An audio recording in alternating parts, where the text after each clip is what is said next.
नमस्कार बंधुरा ঐশীর মার রান্নাঘরে আরো একবার আপনাদের সবাইকে স্বাগত। আজ আমি আপনাদের সঙ্গে শেয়ার করব মাত্র 2 থেকে 3টি উপকরণ দিয়ে বাড়িতেই বানিয়ে নেওয়া দারুণ স্বাদের এই সন্দেশের রেসিপি। এখন পাকা আমের মৌসুম, তাই পাকা আম দিয়ে এই সন্দেশটি একবার বানিয়ে খেলে আশা করছি বারবার বানানোর রিকোয়েস্ট আসবে। চলুন তাহলে রেসিপিটি দেখে নিই। প্রথমে এখানে একটা বড় সাইজের আম আমি ছোট টুকরো করে কেটে মিক্সার জারে নিয়ে নিলাম। এখানে নিয়েছি আমি 200 গ্রাম ছানা। ছানাটা আপনারা বাড়িতেও করতে পারেন, আমি এখানে কেনাটাই ব্যবহার করছি। 200 গ্রাম ছানার থেকে আমি 100 গ্রাম মতো এখানে দিয়ে দিলাম মিক্সার জারের মধ্যে, আর বাকিটা পরে লাগবে। এবারে এর মধ্যে দেব স্বাদ অনুযায়ী চিনি। আপনারা সন্দেশটা যেরকম মিষ্টি করতে চান সে অনুযায়ী করবেন, আমি একটু কম পরিমাণেই দিলাম। এবার জল ছাড়া এটাকে ভালো করে বেটে নিতে হবে বা পেস্ট বানিয়ে নিতে হবে। এখানে দেখুন পেস্টটা কিন্তু একদম স্মুথ হয়ে যাবে। ঠিক এরকম করেই আপনাদেরকে পেস্টটা বানিয়ে নিতে হবে। এরপর এই পেস্টটাকে একটা ফ্রাইং প্যানের মধ্যে আমি নিয়ে নিচ্ছি।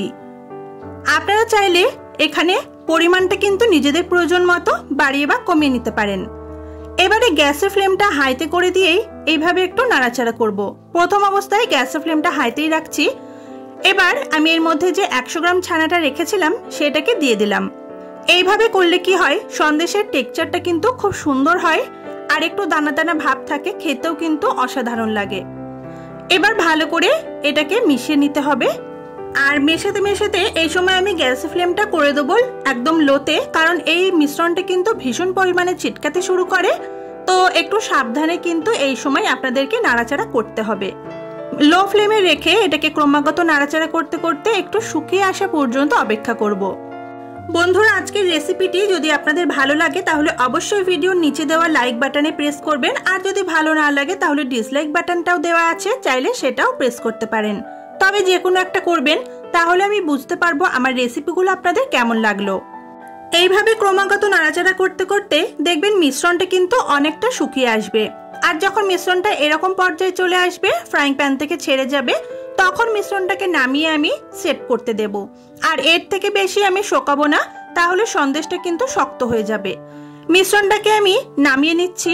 আর মিশ্রণটা আমি সেট করার জন্য একটা কেক টিন নিয়েছি, আপনারা যে কোনো পাত্রে করতে পারেন। সামান্য একটু ঘি নিয়ে আমি এই কেক টিনের অর্ধেকটা মাখিয়ে নিলাম, কারণ সন্দেশটা আমি অর্ধেকটা দিকেই সেট করব।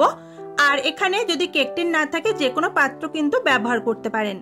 এবার এই মিশ্রণটাকে আমি কেক টিনের মধ্যে নিয়ে নেব, আর ভালো করে চারপাশ থেকে সমান করে একটা চৌকো শেপ দিয়ে দেবো এটাকে। তো ভালো করে সেট করে নিলাম। এবার আমি এটাকে সম্পূর্ণ ঠান্ডা করব, আর তারপর আধ ঘন্টা মতো ফ্রিজে রেখে দেব। আমি এখন আধ ঘন্টা পর আপনাদেরকে দেখাচ্ছি। সন্দেশটা খুব ভালো মতো কিন্তু সেট হয়ে গেছে। এবারে সন্দেশটা কেটে নেওয়ার পালা।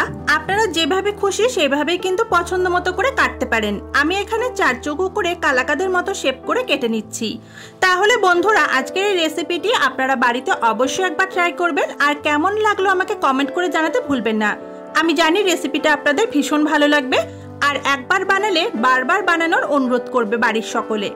তো রেসিপিটা ভালো লাগলে প্লিজ ভিডিওতে একটা লাইক করে আমার চ্যানেলটিকে সাবস্ক্রাইব করে নেওয়ার অনুরোধ রইল। দেখা হবে আপনাদের সঙ্গে আবার পরের দিন নতুন কোনো রেসিপি নিয়ে। ততক্ষণের জন্য সবাই খুব ভালো থাকবেন, সুস্থ থাকবেন। আজকের মতো টাটা।